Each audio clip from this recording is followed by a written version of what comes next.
People deluded. Now, I'm not going to stop this agenda, but we know we need a midfielder. I believe we need a combative midfielder to partner Torreira.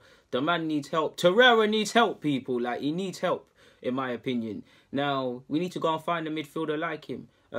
Admittedly, people, you don't know, I look at things things with a bit too many lenses and things like that. I do believe there's a case for a combative midfielder, which would be mine. Ideally, a hybrid like Torreira, someone that can put a foot in but can also play a ball forward, and it's not just one little thing.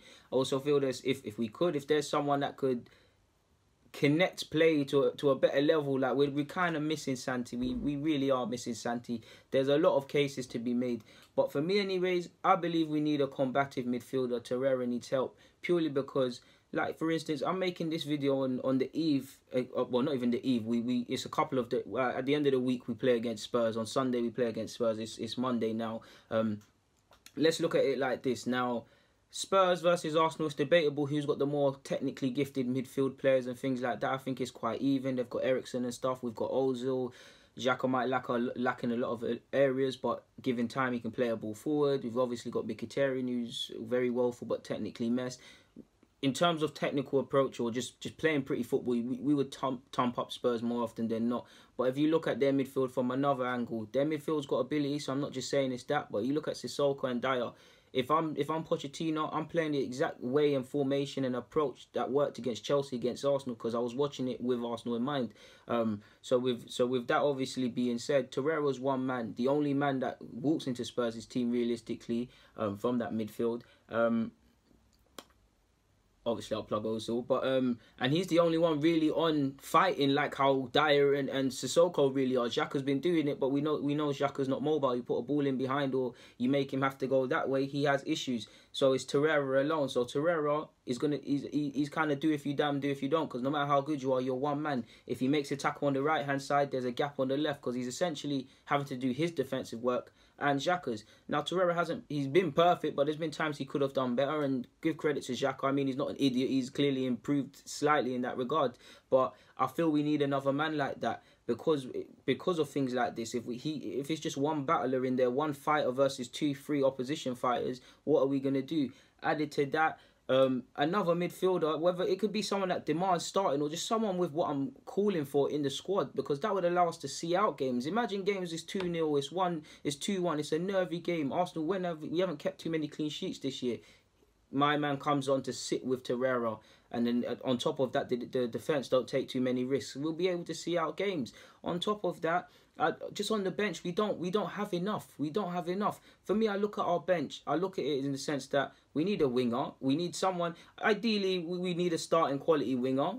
By that same logic, excluding a winger, we need someone that's, how do I put it, a bit of a plan B, essentially. Whether that would be a target man or a poacher to take off the bench that gives us something different if we're chasing games, and Aubameyang and Lacazette either aren't at it or already on the field.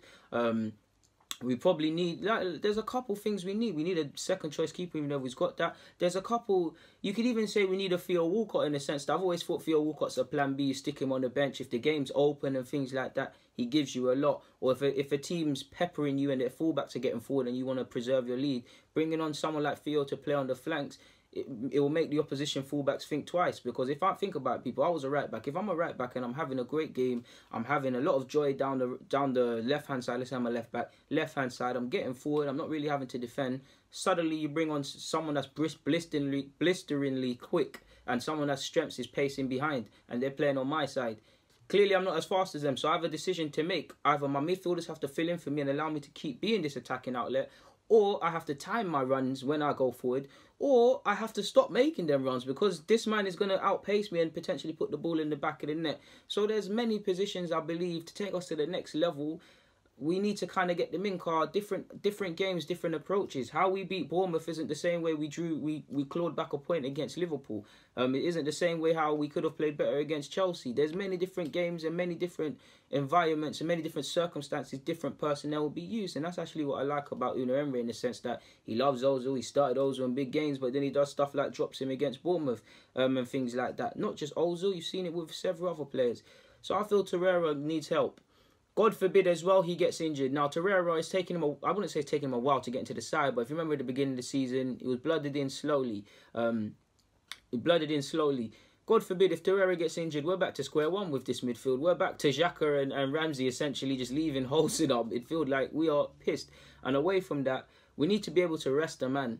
And on top of that, as great as he is, I do think it's unhealthy that we rely on certain players, or if any club relies on a player. For me, the only players you should rely on is Messi and Ronaldo and players like that.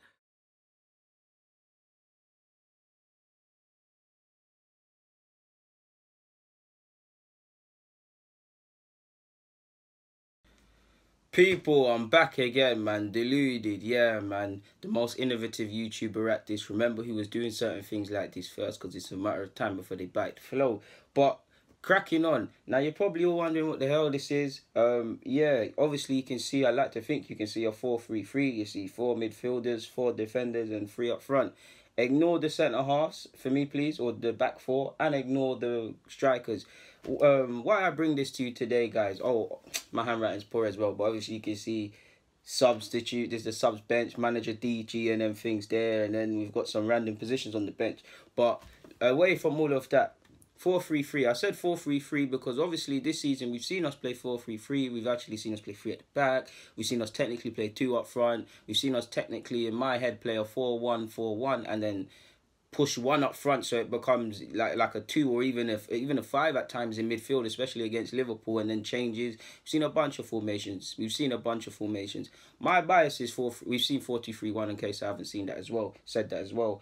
But my bias, if I was a football manager, is 4-3-3, people. I believe it's the best formation purely because of the midfielders. You can have a 10 here, you can have 3 flat midfielders, 2 6s, and then possibly a free roll, so it even becomes almost a 4 up there. Or you can have 2 DMs and then a 10, or you can have a pivot like this. It doesn't matter. Me, people, I'll do all of that. I prefer 3 midfielders. I'm a big fan of the pivot, especially at Arsenal, and in the 10 position, but it's 3 midfielders in it. You can have 2 6s, 2 8s, an 8 and a 6, a 4 of sorts. Yeah, man, you can actually have a halfback, which is a Mascherano sort of thing. So yeah, people, I love it, innit? There'll be games where Xhaka, Torreira, Mesut or Mkhitaryan or Iwobi, whoever you want to play in this one position, sorry, it's amazing. There's gonna be games, for me anyways, people, there's games where it works. There's games where, ironically, like Liverpool to a degree, I know it didn't I should really use the black one. What was I gonna say, people? I know it worked in the sense that we got a point, but at times you can use a flat 3, which I like a lot. Or you can use, which I also like, which would probably be an Arsenal setup, which would be Torreira, Guendouzi, and Xhaka, just on the basis of personnel. So yeah, you can see I'm a fan of it, innit? I'm a fan of it. Different games, different variations. I want Barella at Arsenal, innit? The Caligari one. I don't think he's perfect. He's 21. He's rough around several edges. Depending on how much money we have, we might not be able to afford him. There's a couple decent players. I think his name's Rock. There's another one called Rocker at Espanyol. I want to watch him a bit more, but he's a different sort of midfielder, but he's one. Now, I want Barella now. Barella, from what I've seen, if I look at the game against Juventus where they lost, where he actually had a hand in their goal, going down the right-hand side, Caligari's consolation strike, or 1-1 at the time, or Inter Milan, or who else have they played? Is it Chievo? I can't remember, but in the games I've seen, I'm watching him so I can talk this nonsense, he seems to favour the left-hand side. I must admit, he appears ball-footed to me because from the information I've seen, of what I've seen, I believe he's right-footed, but I see him switching stuff at times with his left peg. So, honestly, I don't know what foot he is. I need him to tell me. But either way, he seems to favour the left-hand side, doing cute little passes, recycling possession, etc., people. He's a very continuation player. He'll get nice little passes off his centre halves, like I've said, and his fullbacks and his midfield partners, and keep things recycling. He's got an expansive passing range, so I think he could probably display a bit more in that regards. Make sure this doesn't confuse you. So yeah, people, that's why I want Barella. And then this would probably be Torreira. You're probably thinking, where's Xhaka? Xhaka's probably the first casualty. I'm not saying Xhaka has to be dropped or anything. I'm just saying, you guys know I want another midfielder in it. So if they can compete for places, it will be great. But different games, either one could play. I'm not fussed. Or you can remove Ozil out of that, and you've got a flat back 3, midfield 3.